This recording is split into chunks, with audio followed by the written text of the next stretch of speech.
Assalamualaikum warahmatullahi wabarakatuh. Perkenalkan, nama saya Muhammad Nur, kelas 10 PPLG 2. Kali ini saya akan membawakan tugas saya, yaitu IPAS atau Ilmu Pengetahuan Alam dan Sosial. Nah, berikut ini cara memanfaatkan kondisi geografis Indonesia pada bidang politik. 1.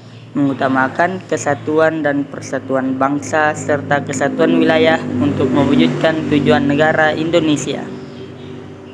2. Meningkatkan persatuan Indonesia. Ketiga, meningkatkan pengetahuan warga dalam bidang politik melalui bidang pendidikan politik. Nah, berikut ini pengaruh positif kondisi geografis Indonesia terhadap aktivitas ekonomi. 1. Indonesia terletak antara pertemuan benua Australia dan benua Asia. 2. Indonesia mempunyai pelabuhan yang digunakan sebagai persinggahan bangsa asing yang berlayar sehingga masyarakat dapat berdagang. Yang ketiga, Indonesia mempunyai tanah yang cocok untuk mengembangkan pertanian sehingga Indonesia menjadi negara agraris. 4. Indonesia mempunyai tanah yang subur dan curah yang tinggi sehingga pertanian dan perkebunan dapat berkembang dengan baik. 5. Indonesia mempunyai banyak wisata alam yang menarik untuk dikunjungi wisatawan mancanegara dan wisatawan lokal. 6. Indonesia mempunyai banyak gunung berapi yang aktif sehingga tanah yang sekitaran gunung berapi menjadi subur. Nah, kita lanjut. Berikut ini pengaruh negatif kondisi geografis Indonesia terhadap aktivitas sosial. 1. Masuknya negara asing membawa cara berpikir warga.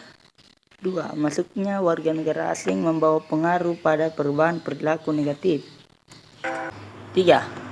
Southeast Asia Nuclear Weapon Free 2 or zona batas senjata nuklir Asia Tenggara bertujuan untuk mewujudkan Asia Tenggara sebagai kawasan bebas nuklir. B. Kondisi Indonesia yang strategis membentuk hubungan kerjasama di bidang politik dengan negara lain. Perjanjian politik tentang batas wilayah dan kedaulatan. 2. Pengiriman duta besar luar biasa dan berkuasa penuh data besar. LBBP merupakan pejabat negara eksklusif yang diangkat oleh presiden untuk mewakili negara tertentu. 3. Melaksanakan perjanjian ekstradisi antar negara di ASEAN, mengadakan latihan militer secara bersama dalam rangka peningkatan ketahanan dan stabilitas kawasan Asia Tenggara. 5. Membentuk sistem pertahanan dan keamanan. C. Indonesia terlibat dalam peran utama pada politik internasional. Berikut ini peran utama di ASEAN pada bidang politik. 1. Indonesia mempunyai peran dalam peningkatan demokrasi untuk digunakan perluan dalam kehidupan bernegara di ASEAN. 2. Melaksanakan peran secara bertahap pada kawasan perdagangan bebas. 3. Menanggulangi pengedaran narkoba dan obat-obatan terlarang secara bersama-sama. 4. Berperan dalam menyerahkan pikiran pejabat yang tertangkap di salah satu negara ASEAN. D. Negara Indonesia yang strategis membuat Indonesia mempunyai kondisi politik yang stabil. Politik yang stabil merupakan bagian besar dari penyusunan strategis kehidupan bernegara dan bermasyarakat.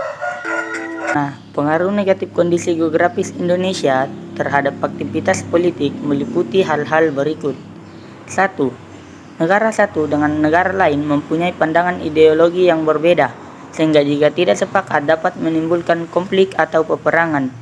2. Ideologi yang dimiliki oleh suatu negara menguntungkan negara tersebut, tetapi belum tentu menguntungkan warga negaranya sehingga dapat menimbulkan keretakan persatuan bangsa.